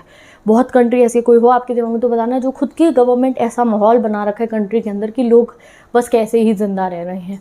जैसे बहुत सारे ऐसी जगहों पे ऐसा हुआ है कि गवर्नमेंट ने ही अपने लोगों को मार दिया, तो उस सिचुएशन में कौन बचाएगा उनको जाके। तो ये मैटर है ह्यूमन सिक्योरिटी का। ग्लोबल सिक्योरिटी पे भी हमारे पास बहुत सारी चीज़ें हैं डील करने को, जैसे कि आज के ज़माने में नए नए प्रॉब्लम्स आ रही हैं। ग्लोबल वार्मिंग, एक कंट्री थोड़ी उसको बचा सकती है, नहीं। हम इंडिया पॉल्यूशन करना बंद कर देंगे, बाकी लोग करें, क्या फ़ायदा है। कोरोना वायरस आया, एक कंट्री खुद के यहाँ पे जो है मास्क लगवा लेती और ये सब अपने जो है बाहर के देश से लोगों को आना बंद करवा देती। पूरे वर्ल्ड में चल रहा होता तो क्या, वर्ल्ड लेवल पे जो है रिसर्चेज हुई, वैक्सीन हुई और वैक्सीनेशन क्रिएट हुई, सब ने अपने बॉर्डर को गार्ड करा, बहुत कंट्रीज़ ने लॉकडाउन लगाया, सब ने प्रिंसिपल्स को फॉलो करा, तब जाके हम इससे बाहर आ पाए। देयर आर मेनी डिजीज़ेज़ हमारे वर्ल्ड में जिसमें इतनी रिसर्च की ज़रूरत है, तब उनके लिए इलाज जो है आएंगे, तो उसमें बहुत बड़ी बड़ी कंट्रीज़ के बड़े बड़े लोगों को कॉपरेट करने की आपस में ज़रूरत है। तो ग्लोबल लेवल पे आजकल बहुत सारी चीज़ें ऐसी हैं जिसको आपको बचाने की ज़रूरत है। टेररिज्म एक ग्लोबल थ्रेट है, सिर्फ एक कंट्री को टेररिज्म से थ्रेट नहीं है, बहुत कंट्रीज़ है। तो इसलिए ग्लोबल लेवल पे कॉपरेशन की ज़रूरत है, तभी हमारे सामने बहुत सारे नॉन ट्रेडिशनल थ्रेट्स को अब हम डिस्कस करेंगे। जो ह्यूमन सिक्योरिटी में आपको याद रखनी है, तो ह्यूमन की सिक्योरिटी के दो कॉन्सेप्ट होते हैं। ह्यूमन को बचाने के दो कॉन्सेप्ट होते हैं। एक नैरो कॉन्सेप्ट जहाँ पे ह्यूमन को बचाया जाता है किससे, मिलिट्री वाली जगह, मिलिट्री थ्रेट से। जैसे कि सपोज करो उनकी कंट्री की गवर्नमेंट ही उनको मारना शुरू कर दे, या कोई बाहर से अटैक हो और उनको जो है उनको मिलिट्री थ्रेट हो। दूसरा होता है ब्रॉड कॉन्सेप्ट, जहाँ पे ह्यूमन की सिक्योरिटी करी जाती है हंगर से। काफ़ी कंट्रीज़ ऐसी हैं जहाँ लोग भूख से मर जाते हैं, तो क्या है, उससे कोर वैल्यू एंडेंजर हो गई ना लाइफ वाली। डिजीज़ से काफ़ी कंट्रीज़ ऐसी हैं जहाँ की गवर्नमेंट लोगों को डिजीज़ से बचा ही नहीं पाती है, ना ही फ्री मेडिकल चेकअप वेकअप, कोई फ्री मेडिसिन नहीं दे पाती है, ठीक है। नेचुरल डिज़ास्टर भी एक हमारे लिए थ्रेट है, ह्यूमन लाइफ के लिए थ्रेट है। तो ये जो है ये ब्रॉड कॉन्सेप्ट में आता है। जो नैरो कॉन्सेप्ट है, ट्रेडिशनल थ्रेट है, उसमें तो वही आता है ना कि टेररिज्म से, इन सब चीज़ों से लोगों की जान जा सकती है। आज के समय में जब दुनिया बदल रही है, तो ह्यूमन सिक्योरिटी के लिए हमारे पास नए नए थ्रेट्स भी आ चुके हैं, जो है हमारे पास क्या, hunger, disease, natural disaster etcetera. तो ये एग्जाम में क्वेश्चन आ सकता है कि ह्यूमन सिक्योरिटी को डिफाइन करो, तो दो कॉन्सेप्ट है इसमें, एक ब्रॉड और एक नैरो। ब्रॉड कॉन्सेप्ट में क्या आता है आप ये याद रख लो, और नैरो में कौन सा आता है ये याद रखना, ठीक है। तो अब हम जानते हैं new threats, new sources of threats क्या क्या है। पुराने वालों में तो वही पढ़ा ना हमने जो मिलिट्री थ्रेट था। न्यू सोर्सेज ऑफ थ्रेट में हमारे पास है टेररिज्म। टेररिज्म एक्टिविटीज़ के बारे में हमने सुना है, हमने देखा है। टेररिज्म होता क्या है, देखो टेररिज्म में क्या होता है, political violence that target civilians deliberately and discriminately. तो टेररिस्ट क्या करते हैं, ये कुछ ऐसे ग्रुप होते हैं, इनको अगर कोई पॉलिटिकल सिचुएशन चेंज करनी होती है, तो ये अपने कोई बात मनवानी होती है, तो ये वो कैसे करवाते हैं, सिविलियंस को टारगेट करके, क्योंकि इन्हें पता होता है कि गवर्नमेंट की सबसे बड़ी ड्यूटी होती है, गवर्नमेंट, हर कंट्री की गवर्नमेंट ये चाहेगी कि वो अपने सिटीजन को सिक्योर रखे, तो ये उन्हीं को अटैक करते हैं। अटैक करने के तरीके क्या होते हैं, हाईजैक कर लेते हैं प्लेन को, बॉम्ब इम्प्लांट कर दिया ट्रेन्स में, कैफ़े में, मार्केट में, क्राउडेड प्लेसेस में। ये सब क्यों किया जाता है टेररिस्ट अटैक, अपनी कोई बात मनवाने के लिए। सिंस 11 सितंबर 2001 जो 9/11 का अटैक हुआ था यूएसए पे, उसके बाद से जो टेररिज्म है इसको वर्ल्ड लेवल पे और ज़्यादा ध्यान दिया जाता है इसके ऊपर। उससे पहले भी ध्यान दिया जाता था, ऐसा नहीं था टेररिज्म के खिलाफ जो है कुछ तगड़े स्टेप्स नहीं लिए गए, उससे पहले भी लिए गए थे, बट आफ्टर दैट और भी ज़्यादा ग्लोबल लेवल पे कोशिशें की गई टेररिज्म को काउंटर करने के लिए। उसे कहते हैं हम काउंटर टेररिज्म। तो ये एक नया सोर्स ऑफ थ्रेट है। तो एग्जाम में आपको डायरेक्ट क्वेश्चन आएगा लॉन्ग वाला, ठीक है, इस चैप्टर से, describe the new sources of threat. तो पहले आप लिखोगे टेररिज्म और ऐसे आपको टेररिज्म को एक्सप्लेन कर देना है। नेक्स्ट हमारे सामने थ्रेट है वो है ह्यूमन राइट्स। अब भाई ह्यूमन राइट्स थ्रेट कैसे हो सकता है, ह्यूमन राइट होना तो अच्छी बात है ना। तो यहाँ पे ह्यूमन राइट एक थ्रेट नहीं है, ह्यूमन राइट्स को थ्रेट है। क्या थ्रेट है आप ये देखो, human rights have come to be classified into 3 parts. एक इंसान के पास 3 टाइप के राइट्स होने चाहिए। यहाँ पे भी एक अलग क्वेश्चन बन सकता है दैट कितने राइट्स, ह्यूमन राइट्स होने चाहिए। तो there are basically 3 types of human right. पहला होता है पॉलिटिकल राइट, जिसमें फ्रीडम ऑफ स्पीच आ जाएगा। देखो हमारी कंट्री में हम सबको मिलता है, वहाँ पे फ्रीडम ऑफ स्पीच है, फ्रीडम ऑफ असेंबली है, फ्रीडम ऑफ प्रोटेस्ट है, ये सब हम कर सकते हैं। बहुत कंट्री ऐसी है वहाँ पे ऐसा कुछ नहीं है, तो ये गलत है। ये गलत चीज़ है कि उन लोगों के पास पॉलिटिकल फ्रीडम नहीं है। दूसरा आता है economic and social right, economic freedom, at least उनके पास इतनी लाइवलीहुड का मीन्स हो, खाना पैसे का जुगाड़ करने के इतने पैसे हो कि वो अपना पेट भर सके, अब अच्छे कपड़े पहन सके, बच्चों को एजुकेशन दे सके, तो इकोनॉमिक फ्रीडम होना चाहिए। सोशल फ्रीडम, कोई उनके ऊपर कास्ट और कलर के बेसिस पे डिस्क्रिमिनेशन ना हो। And the third type is right of the colonised people और एथनिक एंड इंडिजिनस माइनॉरिटी, जो हमने अगले चैप्टर में पढ़ना है, इंडिजिनस पीपल की। There are many indigenous people in our world. India की बात करें तो इंडिजिनस पीपल हमारे यहाँ कौन है, शेड्यूल्ड ट्राइब्स, तो उनको हमें राइट्स देने चाहिए क्योंकि वो लोग हैं जो उस जगहों पे, जो हमारे वर्ल्ड में ना उन तौर तरीक़ों से ही रह रहे हैं जो शुरुआत से हुआ करते थे। जैसे कि अमेरिका में अमेरिकन नेटिव्स होते हैं जो उन्हीं तौर तरीक़ों से आज भी रह रहे हैं, नेटिव वे में, ट्राइबल पीपल भी लोग उनको कह देते हैं, वो उसी तरीक़ों से रह रहे हैं जैसे सदियों से रहा जाता था। तो हमारी ड्यूटी है कि हम अपने ब्यूटीफुल पास्ट को बचा के रखें। जब वो जंगलों में रहते हैं तो उनसे जंगल ना छीनें। तो थर्ड टाइप का ह्यूमन राइट होता है right of the colonise people और ethnic and indigenous minority. Minority के राइट्स, अब काफ़ी सारी ऐसी कंट्रीज़ होती है जहाँ मेजॉरिटी की पॉपुलेशन है कि माइनॉरिटी की एक है, तो माइनॉरिटी के भी तो राइट्स होने चाहिए ना कि उनसे उनका कल्चर ना छीना जाए। तो ये 3 टाइप के राइट्स होते हैं और देयर आर मैनी कंट्रीज़ जो ये राइट्स नहीं दे पाती अपनी लोगों को। तो इस सिचुएशन में ऐसा कहा जाता है कि कोई इंटरनेशनल गवर्नमेंट को डील करना चाहिए, यूएन है तो यूएन को जाके बोलना चाहिए ना जब भी कोई कंट्री अपनी कंट्री के सिटीजन्स को ह्यूमन राइट्स ना दे पाए। बट कोई भी कंट्री इस चीज़ पे ना फैसला नहीं कर पाई है। लोग कहते हैं यूएन जाके बीच में बोले, जब भी कोई कंट्री, हमने काफ़ी कंट्रीज ऐसे देखी हैं, सोचो कोई कंट्री ऐसी जहाँ पे लोगों को राइट्स ना मिल रही हो, पॉलिटिकल राइट्स, इकोनॉमिक राइट्स ना मिल रहे हो, फ्रीडम ना हो बिल्कुल भी, आपके दिमाग में वो कंट्री आ जाएगी। बट यूएन जाके उसके बीच में क्यों नहीं बोलती है? क्योंकि हमने अभी तक यूएन को इतनी परमिशन दी नहीं है।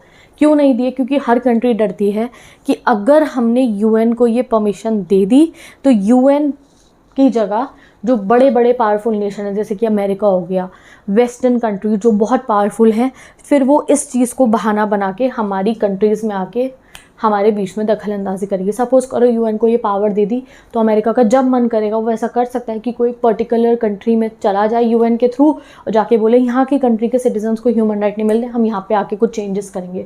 तो उससे उसको पावर मिल जाएगी इंटरफेयर करने में इंटरनल पॉलिटिक्स के बहुत सारी कंट्रीज़ को। इसलिए हमने अभी तक यूएन को ये पावर नहीं दी है। यहाँ आपको एग्जाम्पल दे रखा है 1990s में, जैसे कि इराक में इन्वेजन, इराक ना कुवैत में चला गया था और वहाँ के लोगों को बहुत मारा गया था, ठीक है। तो वहाँ पे कहीं ना कहीं यूएन ने कोशिश करी थी, ठीक है। नेक्स्ट यहाँ बता रखा है Indonesia's military killing of people in East Timor has led to a debate on whether or not UN should interfere to stop human rights और अब्यूजेस। तो काफ़ी ऐसे एरियाज़ हैं, कभी कभी यूएन इंटरफेयर करता भी है बट ऐसा हमने ऑफिशियल नहीं कर रखा है कि अगर इन 3 थ्रेड्स के ऊपर बात आए तो इंटरनेशनल कम्युनिटी यानी कि यूएन जाके कुछ करेगी। क्यों नहीं कहा है हमने? क्योंकि हमें पता है कि यूएन को अगर पावर दे दी तो कोई और फैसले ले रहा होगा, ठीक है। नेक्स्ट आता है global poverty. Poverty is a very big threat. अब थ्रेट कैसे? क्योंकि जब आप ग्लोबल पॉवर्टी का लेवल देखोगे तो जो कंट्रीज़ बहुत पुअर हैं वहाँ पे वॉर बहुत होते हैं। तो जो गरीबी होती है, लाचारी की वजह से वॉर बहुत होता है, ये चीज़ आपको पता चल जाएगी। World's population now at 760 crore will grow nearly to 1000 crore by the middle of 21st century. Currently, half of the world's population growth occurs in just 6 countries. 6 countries में वर्ल्ड की बहुत सारी पॉपुलेशन है, India, China, Pakistan, Nigeria, Bangladesh and Indonesia, ठीक है। और poorest countries जो हैं इनकी पॉपुलेशन जो है ट्रिपल हो जाएगी in the next 50 year. Poverty की बात करें तो around the world's poorest countries, अगर आज के समय पे वर्ल्ड के पुअरेस्ट कंट्रीज़ की अगर आप लिस्ट देखोगे तो उनकी पॉपुलेशन नेक्स्ट 50 ईयर्स में ट्रिपल हो जाएगी। और जो अमीर कंट्री है उनकी पॉपुलेशन श्रिंक हो जाए, जैसे अमेरिका की पॉपुलेशन और श्रिंक हो जाएगी और कम लोग अमेरिका में रहेंगे तो वो और अमीर होती रहेगी, और जैसे जैसे पॉपुलेशन बढ़ेगी पुअर कंट्री की वो और गरीब होती रहेंगी। अब ये चीज़ हमारे लिए सही नहीं है क्योंकि ग्लोबली हमने देखा है दैट जो कंट्रीज़ में पुअर ज़्यादा हैं जो वहाँ वॉर बहुत सारे हुए हैं। जैसे कि इसका एग्जाम्पल है in sub Saharan African region which is also the poorest region of the world. At the turn of 21st century more people were killed in the wars in the region than rest of the world. तो ये सब Saharan African reason में बहुत war हुआ है और war होने का कहीं ना कहीं रीज़न है इनकी जो इतनी पॉवर्टी है। तो इसलिए हमें पॉवर्टी को भी हटाने की ज़रूरत है अगर हम चाहते हैं वॉर ना हो, ठीक है। और ग्लोबल लेवल पे अगर हम देखें तो आज के समय पे हमारे यहाँ पे ना ऐसे पॉवर्टी के लिए ना ये ऐसा यू लाइन बन चुकी है, ग्लोबल नॉर्थ की और ग्लोबल साउथ। ग्लोबल साउथ की कंट्रीज़ में पॉपुलेशन ग्रोथ ज़्यादा है, इनकम लेवल्स कम है, ये पुअर है काइंड ऑफ। और ये ग्लोबल नॉर्थ की कंट्रीज़ का पॉपुलेशन लेवल कम है, इनकम ज़्यादा है लोगों की, और यहाँ पॉवर्टी कम है। ऐसा नहीं है यहाँ पे पुअर कंट्री, यहाँ भी है पर इतनी नहीं है जितनी ग्लोबल साउथ में है। जैसे south African region global south में ही तो आ रहा है, तो इसीलिए पॉवर्टी एक ग्लोबल थ्रेट है। ग्लोबल थ्रेट इसलिए क्योंकि पॉवर्टी की वजह से वॉर होते हैं, तो इसलिए भाई पॉवर्टी कम करनी होगी। उसके लिए इंटरनेशनल लेवल पे क्या चीज़ों को फॉलो करना चाहिए वो भी क्लियर नहीं है। ठीक है गाइस, माइग्रेशन। अब आप कहोगे माइग्रेशन करना कैसा एक थ्रेट हो सकता है, तो ये समझो। देखो मैंने आपको बताया कि ग्लोबल साउथ में बहुत पॉवर्टी है, ग्लोबल नॉर्थ में उतनी नहीं है, तो इसकी वजह से ग्लोबल साउथ के लोग माइग्रेट करके ग्लोबल नॉर्थ में जाते हैं, जिससे इनकी ये वहाँ पे इकोनॉमिक डेवलपमेंट का फ़ायदा उठा सके। This has created international political friction. International level पे इसका फ्रिक्शन देखा जाता है कि ग्लोबल साउथ के लोग ग्लोबल नॉर्थ जा रहे हैं।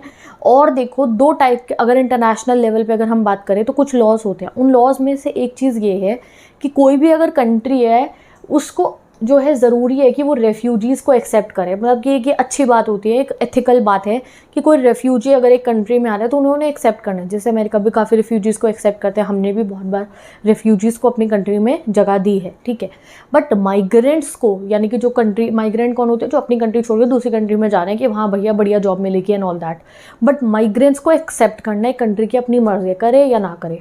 तभी हर कंट्री ना वीज़ा लगा के रखती है बहुत स्ट्रॉन्ग। वो नहीं चाहते कि भाई दूसरी कंट्री के लोग हमारे यहाँ आगे रहना शुरू हो, नहीं चाहेगा ना कोई भी। तो इंटरनेशनल लेवल पे there is a distinction for those who are known as migrants and for those who are known as refugee. Refugee क्यों बनते हैं? रेफ्यूजी मजबूरी में जाते हैं, अपनी कंट्री छोड़ के दूसरी कंट्री का, अपनी कंट्री में वॉर हो रहा हो या नेचुरल डिजास्टर आ जाए या कोई पॉलिटिकल बहुत प्रॉब्लम हो जाए तो लोग अपनी कंट्री छोड़ के दूसरी कंट्री में जाते हैं।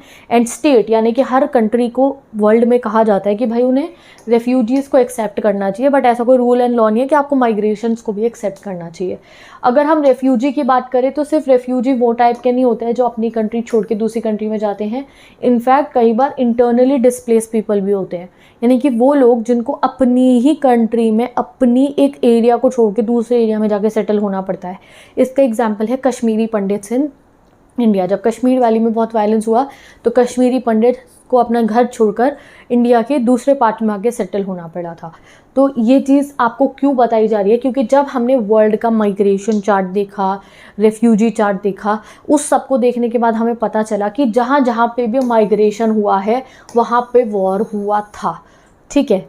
तो ये आप देख सकते हो from 1990 to 1995 70 states were involve in 93 wars which killed about 55 lakh people.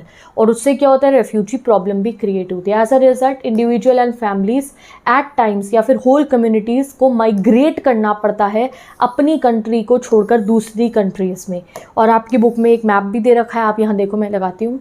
A look at the correlation between Wars and the refugee migration shows that in the 1990s all but 3 of the 60 refugee flows coincided with internal armed conflict. कई बार country के अंदर भी जब माहौल ख़राब होता है तो लोगों को अपनी कंट्री को छोड़ के दूसरी जगह पे भागना पड़ता है। तो ये क्या है? ये एक थ्रेट ही तो हो गया। तो हम माइग्रेशन और रेफ्यूजी माइग्रेशन को भी अगर हम कम करेंगे तो उससे हमारा वॉर्स वगैरह डिक्रीज़ होंगे। तो ये भी एक नया थ्रेट है कि लोगों की अपनी कंट्री में जब प्रॉब्लम्स होती है तो वो दूसरी कंट्री में जाते हैं। दिखने में लगेगा माइग्रेशन है, बट नहीं, उनकी थ्रेट आया था उनकी कोर वैल्यू पे, तभी तो वो गए हैं। नेक्स्ट आता है आपका डिजीज़ेस, ठीक है। डिजीज़ेस गाइस आज के ज़माने में भी हमने कोरोना वायरस के समय पे देखा कि डिजीज़ेस पे ग्लोबल कॉपरेशन करने की ज़रूरत है। हेल्थ एपिडेमिक्स, जैसे कि there are many health epidemics, corona virus जैसे अभी आया था। बर्ड्स, एनिमल्स के लिए भी बर्ड फ्लू जब आता है। ग्लोबल लेवल पे आजकल बहुत डिजीज़ आ गई है और ये डिजीज़ेस ग्लोबल लेवल तक, सपोज करो एक कंट्री में कोई डिजीज़ आई है, वो दूसरी कंट्री में जा सकती है। कोई एक कंट्री का जना दूसरी कंट्री में माइग्रेट करके चला गया बिजनेस के लिए, टूरिज्म के लिए, या मिलिट्री जा रही है इधर से उधर, तो डिजीज़ेस ट्रांसफ़र हो सकती है। तो इसलिए अगर एक कंट्री डिजीज़ को कंट्रोल नहीं कर पाई तो वो पूरे वर्ल्ड को इन्फेक्ट कर सकती है। तो दैट्स वाई पूरे वर्ल्ड को ज़रूरत है कि वो डिजीज़ेस का जो है मिलकर समाधान निकाले, वैक्सीनेशंस निकाले, ड्रग्स निकाले उन डिजीज़ेस को क्योर करने के लिए। सिंस द लेट 1990s, यहाँ बता रखा है, Britain has lost $billions of income during an outbreak of mad cow disease. Mad cow disease के दौरान इन्हें बहुत नुकसान हुआ था। And bird flu shot down the poultry ऐसे एपिडेमिक। तो बर्ड फ्लू के समय पे भी हम लोग जो है एशियन कंट्री जो होती हैं वो क्या नहीं एक्सपोर्ट कर पाई थी, बर्ड्स। तो जब ऐसे एपिडेमिक आते हैं ना तो एक कंट्री का मैटर नहीं रह जाता है, ये ना इंटरडिपेंडेंसी आ जाती है यहाँ पे। ये नहीं कि आप कहोगे मैं अपनी कंट्री के लोगों को बचा लूँगा, मैं अपनी कंट्री में डिजीज़ कर, उससे कुछ नहीं होगा। आपको वर्ल्ड लेवल पे कॉपरेट करते हुए चलना पड़ेगा, इंटरनेशनल कॉपरेशन की ज़रूरत है। जैसे हमने कोरोना वायरस के समय भी देखा, इस बुक में तो अभी इतना मेंशन नहीं है, we saw it during the corona virus, कि सिर्फ हम अपनी कंट्री में जो है वो लगाते हैं, जैसे चेकिंग होती थी एयरपोर्ट पे, बाकी कंट्रीज़ में नहीं हो रहा है तो वहाँ फैल जाएगा, ठीक है। तो हर एक कंट्री को ग्लोबल कॉपरेशन की ज़रूरत है इनसे डील करने के लिए। जैसे हमें जब किसी मेडिकल चीज़ों की ज़रूरत है, हमारी हेल्प करने को या हमने दूसरे लोगों की हेल्प करी, तो ये ग्लोबल कॉपरेशन चाहिए होती है डिजीजेस से लड़ने के लिए। तो ये सब हो गए हमारे नॉन ट्रेडिशनल थ्रेट। अब आपको नॉन ट्रेडिशनल थ्रेट देख के लग रहा होगा यार कि बहुत सारी चीज़ें थ्रेट होती है, माइग्रेशन भी हो गया, पॉवर्टी भी हो गया, डिजीजेस भी हो गई, मतलब दुनिया की हर चीज़ थ्रेट हो गई है क्या? बट नहीं, ऐसा नहीं है। एक डिजीज़ को भी थ्रेट बनने के लिए नॉन ट्रेडिशनल वाला एक पर्टिकुलर लेवल को क्वालिफाई करना होता है, माइग्रेशन को भी हो, हर चीज़ को हम नहीं मानेंगे नॉन ट्रेडिशनल में भी थ्रेट। थ्रेट उस चीज़ को माना होता है जब वो एक ह्यूमन की लाइफ को बहुत बुरे तरीके से इफेक्ट कर सकता है। जैसे कि to qualify for a security problem the issue must share a minimum common criteria से threatening the very existence of the referent state, यानी कि एक पर्टिकुलर कंट्री की एग्जिस्टेंस को ही थ्रेट कर रहा है या उसके किसी पर्टिकुलर ग्रुप की या उस इंसान की, तब हम उसे नॉन ट्रेडिशनल थ्रेट मानेंगे। अब हम हर टाइप के माइग्रेशन को नहीं कहेंगे कि उसके वो एक थ्रेट हो गया, ठीक है। जब वॉर की वजह से माइग्रेशन हो रहा है, रेफ्यूजी प्रॉब्लम हो रही है, हम उसको कह रहे हैं। हम हर टाइप की डिजीज़ को नेशनल थ्रेट नहीं कहेंगे, वर्ल्ड थ्रेट नहीं कहेंगे। कुछ डिजीज़ेस को कहते हैं जिनका इलाज नहीं मिल पा रहा है, जो बहुत तेज़ी से फैल रही हैं, या फिर जो फैल गई तो मतलब कि पूरे के पूरे एक कंट्री को ही इतना नुकसान होगा, ठीक है। तो हम उन चीज़ों को थ्रेट कहते हैं जो एक मिनिमम क्राइटेरिया को फॉलो करती है। फॉर एग्जांपल मालदीव्स जो है उसको बहुत बड़ा थ्रेट है ग्लोबल वार्मिंग से, क्योंकि एक बहुत बड़ा हिस्सा मालदीव्स का सबमर्ज हो सकता है क्योंकि ग्लोबल वार्मिंग हो रही है और सी लेवल राइज हो रहा है। Whereas South African countries में HIV एड्स जैसी जो डिजीज़ है वो बहुत बड़ा एक थ्रेट है, और इसके लिए ज़रूरत है कि इसका सॉल्यूशन निकला जाए, क्योंकि बहुत सारे ऐसे एडल्ट हैं जो इस डिज़ीज़ से जो है वो उनको ये डिज़ीज़ है। तो इसलिए गाइस ये एक ऐसे चीज़ें हैं जिनको हम मान रहे हैं किसमें, हमारे नॉन ट्रेडिशनल थ्रेट्स में। नेक्स्ट आपको नॉन ट्रेडिशनल थ्रेट में बता रखा है 1994 में तुत्सी ट्राइब था रवांडा का, उनको थ्रेट हुआ था अपनी एग्जिस्टेंस पे, यानी कि तुत्सी ट्राइब पूरी ख़त्म हो जाती। 5 लाख लोग इनके किल हो गए थे बाय द हुतू ट्राइब, जो इनके राइवल थे, इनके दुश्मनों ने इनके 5 लाख लोगों को मार दिया था। This show that non traditional conception of security like traditional conception of security vary according to local context. तो ऐसा नहीं है, जैसे मैंने ट्रेडिशनल सिक्योरिटी में भी आपको कहा था ना कि हर एक चीज़ को थ्रेट नहीं हम मान सकते, कोई एक पर्टिकुलर लेवल होता है उसके बाद हम उसको थ्रेट कहते हैं। तो नॉन ट्रेडिशनल में भी ये है, जब किसी को, जैसे मैंने सिक्योरिटी में क्या था, भाई स्कूटी तुम्हारी चोरी होगी उसको थोड़ी हम नेशनल सिक्योरिटी में पढ़ेंगे, नहीं ना। वैसे ही हर बीमारी, हर माइग्रेशन, हर एक टाइप के चीज़ों को नेशनल सिक्योरिटी में नहीं पढ़ा जाता है, वो जो प्रॉपर एग्जिस्टेंस पे ही बात लेकर आ जाए उन्हें पढ़ा जाता है, ठीक है। अब नेक्स्ट टॉपिक पे आता है हमारा कोऑपरेटिव सिक्योरिटी, यानी कि जो ये नॉन ट्रेडिशनल थ्रेट है जैसे टेररिज्म हो गया, माइग्रेशन, ग्लोबल पॉवर्टी, इनसे डील करने के लिए कैसे आपस में कोऑपरेट करा जाए, कैसे ऐसे पॉलिसीज़ निकाली जाए कि इनका समाधान निकले, ये पढ़ते हैं। तो dealing with these threats required cooperation rather than military confrontation. अभी हमने जो ट्रेडिशनल थ्रेट पढ़े उसके लिए तो मिलिट्री बेहतरीन बनाओ, अलायंस बिल्डिंग करो, कॉन्फिडेंस बिल्डिंग करो, ठीक है, वो रास्ता था कि मिलिट्री लेवल पे डिसआर्ममेंट कर दी हमने, चलो न्यूक्लियर वेपन, केमिकल वेपन ख़त्म कर दिए, ये सब कुछ करा था। यहाँ पे इन चीज़ों से डील करने के लिए क्या सॉल्यूशन है भाई, तो यहाँ पे मिलिट्री वाला तो ज़्यादा फ़ायदा नहीं देगा। मिलिट्री वाला हाँ फ़ायदा देगा टेररिज्म को कंट्रोल करने के लिए। कोई कंट्री अगर ऐसी है जो अपने यहाँ ह्यूमन राइट्स नहीं लगा रही तो हम वहाँ मिलिट्री भेज के सॉल्यूशन निकाल सकते हैं, बट वो भी एक लेवल तक। सोचो आप कि अगर हमने मिलिट्री भेज दी एक ऐसी कंट्री के अंदर जहाँ पे लोग बड़े मुश्किल से रह रहे हैं, वहाँ के लोगों के पास राइट नहीं है, ये होना इतना पॉसिबल नहीं होता है। तो मिलिट्री यहाँ पे यूज़ आ सकता है इसको भी, जैसे टेररिज्म को कंट्रोल करने के लिए, और कुछ कंट्रीज़ में ह्यूमन राइट्स एनफोर्स करवाने के लिए हम मिलिट्री को यूज़ कर सकते हैं। बट व्हाट अबाउट पॉवर्टी को कम करने के लिए मिलिट्री को कैसे यूज़ करें हम? माइग्रेशन को, रेफ्यूजी मूवमेंट को, एपिडेमिक्स को कंट्रोल नहीं कर सकते ना। तो इसलिए ज़रूरत है इंटरनेशनल कोऑपरेशन की। इंटरनेशनल कोऑपरेशन मतलब पूरी दुनिया में, वर्ल्ड में कंट्रीज़ मिल बैठ के सॉल्यूशन निकाले, बड़े बड़े साइंटिस्ट इकट्ठे मिले, बड़े बड़े रिसर्चर्स इकट्ठे मिले, इन डिजीज़ का सॉल्यूशन निकाले, ड्रग्स निकाले इनको ट्रीट करने की, ठीक है। माइग्रेशन हो रहा है तो उसको सॉल्यूशन निकाले, रेफ्यूजी प्रॉब्लम है उसको सॉल्यूशन निकाले। कॉपरेशन अब कैसे हो सकता है? बायलैटरल हो सकता है कि दो कंट्री आपस में बैठ के कॉपरेट करें। रीजनल हो सकता है कि एशिया की कंट्रीज़ आपस में मिली हैं और उन्होंने कहा हम एशिया में पॉवर्टी कम करेंगे। कॉन्टिनेंटल हो सकता है, ठीक है, कि एशिया और यूरोप आपस में एक दूसरे की करने लगे। ग्लोबल भी हो सकता है जैसे यूएन में होता है। तो इस तरीके से कॉपरेशन करके आंसर निकल सकता है। और ऐसा नहीं है कॉपरेशन नहीं होता है, कॉपरेशन होता भी है। जैसे कि हमारे पास बहुत सारे ऐसे प्लेयर हैं, जैसे यूएन है हमारे पास, वर्ल्ड हेल्थ ऑर्गेनाइजेशन है, वर्ल्ड बैंक है, IMF है, काफ़ी सारी नॉन गवर्नमेंटल ऑर्गेनाइजेशंस है, एमनेस्टी इंटरनेशनल है, रेड क्रॉस है, प्राइवेट फाउंडेशंस है, चैरिटीज़ है, चर्चेज़ हैं, रिलीजियस ऑर्गेनाइजेशन है, ट्रेड यूनियंस है, जो इन सब थ्रेट से डील करने के लिए ही बनी है, ठीक है। जैसे कोरोना वायरस हुआ था, WHO का बहुत नाम सुनते थे ना हम, यस। तो ये वर्ल्ड लेवल पे जो है डील करते हैं डिजीजेस से लड़ने के लिए। तो this is all about the cooperative security. इतना तो समझ गए आप। एक और बात बता रखिए, कोऑपरेटिव सिक्योरिटी में use force as a last resort. कभी भी अगर इंटरनेशनल यानी कि UN में कोई फैसला लिया जाए कि इस कंट्री में मिलिट्री भेजी जाएगी क्योंकि ये कंट्री की गवर्नमेंट ही अपने लोगों को मार रही है, तो वो हमेशा लास्ट रिजॉर्ट होना चाहिए। सडनली ये फैसला नहीं लिया जाना चाहिए। It may have agree to use the violence against international terrorism और दोज हु हार्बर देम। जैसे टेररिज्म जैसे मामलों में हमें मिलिट्री फोर्स का यूज़ करना चाहिए काउंटर करने के लिए टेररिज्म को। बट ये भी ज़रूरी है दैट ये सब हो कलेक्टिवली। ऐसा ना हो कि कोई दो कंट्रीज़ UN में बैठ के फैसला कर ले कि हाँ इस कंट्री में जाके अपनी मिलिट्री भेजते हैं यहाँ की सिचुएशन ठीक करने के लिए। नो, तो फिर आपको पता है क्या होगा, अमेरिका ही अपनी मनमानी कर रहा होगा। Therefore non traditional security is much better when the use of force is sanctioned and applied collectively by the international community rather than when an individual country decides to use force on its own. यानी कि हम कह रहे हैं ना world level पे problem है, problem को सॉल्व करना है, तो वर्ल्ड लेवल के प्रॉब्लम अगर सॉल्व करनी है, मिलिट्री से करनी है या जिस भी वे में करनी है, तो वर्ल्ड लेवल पे सब कंट्रीज़ को साथ में मिलकर इनका सॉल्यूशन निकालना चाहिए। ऐसा ना हो कि UN ने अपनी मर्जी से दो कंट्रीज़ के कहने पे कोई एक सॉल्यूशन निकाल दिया और वो उसमें क्या हो रहा होगा, अमेरिका या कोई कंट्री अपनी मनमानी कर रही होगी। तो इसलिए ये थ्रेट ऐसे हैं कि इनको डील करने के लिए ग्लोबल कोऑपरेशन की ज़रूरत है। विद दिस हम आते हैं अपने लास्ट टॉपिक पे, that is India security strategy. देखो हमारी सिक्योरिटी स्ट्रैटेजी में हमें खुद को एक्सटर्नल थ्रेट से भी गार्ड करना था, क्योंकि हमारे दुश्मन देश हैं, हमारे पड़ोसी देश से भी हमारे डिस्प्यूट्स है, वो हमारे पे हमला कर सकते थे, ठीक है। तो इसलिए हमने आपको बहुत स्ट्रॉन्ग करा, हमने अपने आप को। नेक्स्ट हमारे यहाँ पे इंटरनल थ्रेट्स भी हैं। काफ़ी बार ऐसा हुआ है कि इंडिया के अंदर कुछ ग्रुप्स ने जो है इंटरनली कॉन्फ्लिक्ट्स क्रिएट करे हैं, और साथ ही के साथ में हमारे यहाँ और इंटरनल थ्रेट्स भी है, नॉन ट्रेडिशनल वाले भी। वो क्या है, पॉवर्टी है, डिजीज़ेस हैं, उनसे हमें डील करना है, ठीक है। तो चलो पढ़ते हैं हमारी सिक्योरिटी पॉलिसी के कंपोनेंट क्या है। तो ये एग्जाम के लिए इंपॉर्टेंट क्वेश्चन है, आप ऐसे ही बॉक्सेस में इनको लिख सकते हो, यानी कि पॉइंट फॉर्म में।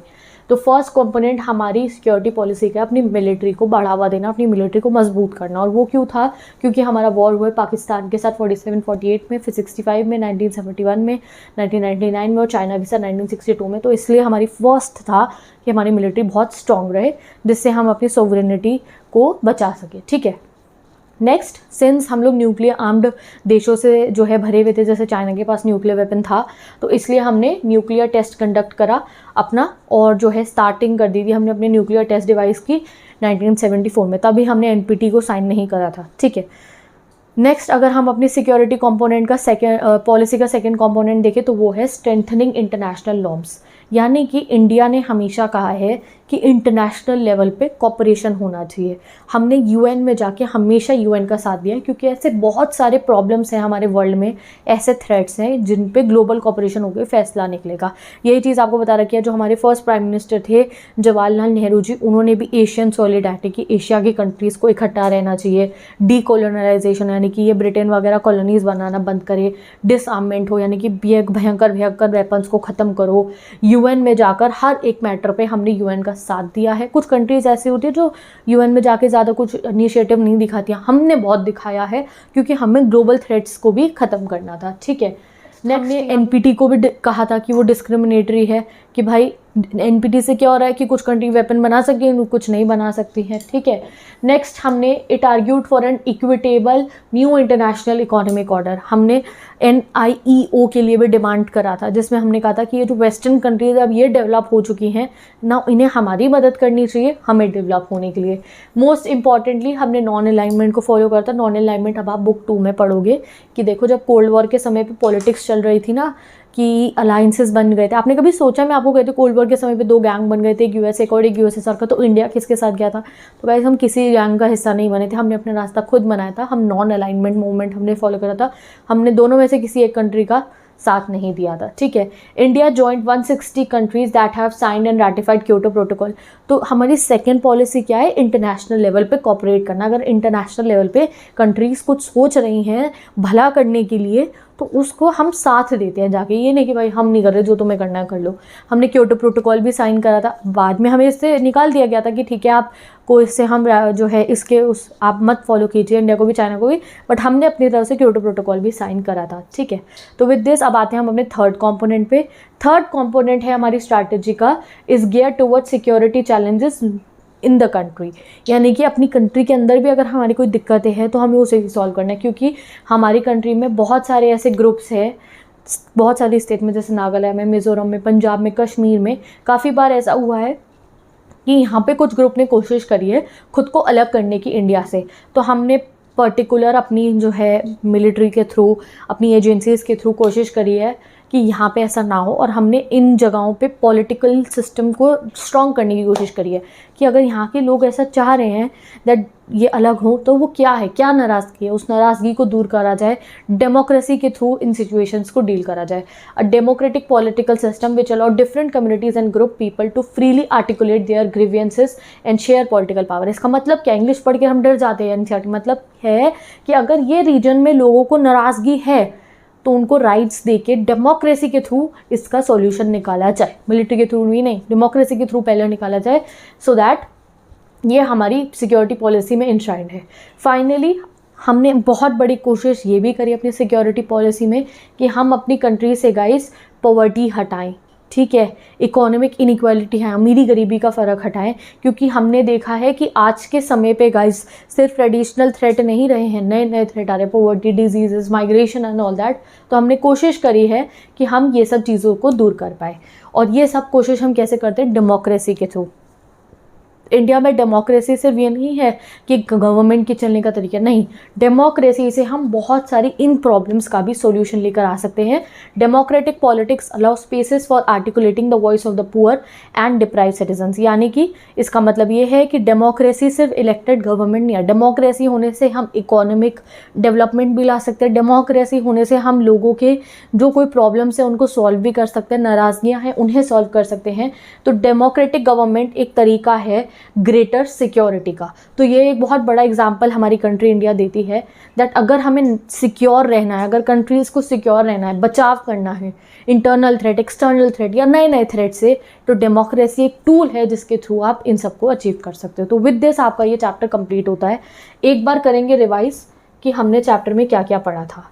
सबसे पहले आपने सिक्योरिटी का मीनिंग जाना, मतलब फ्रीडम फ्रॉम थ्रेट, और थ्रेट कौन से? जो कोर वैल्यूज़ को एंडेंजर कर सकते हैं, ठीक है। फिर हमने ट्रेडिशनल नोशन पढ़ा जिसपे दूसरी कंट्री आप पे हमला करे, वो एक सबसे बड़ा थ्रेट था, और उसको रिएक्ट करने के 3-4 तरीके, डेटरेंस, डिफेंस, सरेंडर, और ये आपका अलायंस बिल्डिंग और बैलेंस ऑफ पावर, ठीक है। फिर नेक्स्ट हमने पढ़ा कि नॉन ट्रेडिशनल नोशन जो है, फिर हमने पढ़ा इंटरनल थ्रेट्स पे ज़्यादा ध्यान क्यों नहीं दिया जा रहा था, क्योंकि 1945 के बाद कोल्ड वॉर शुरू हो गया था। कोल्ड वॉर के बाद जो है ज़्यादातर लोगों को दूसरे देशों से ही ज़्यादा हमले की डर था।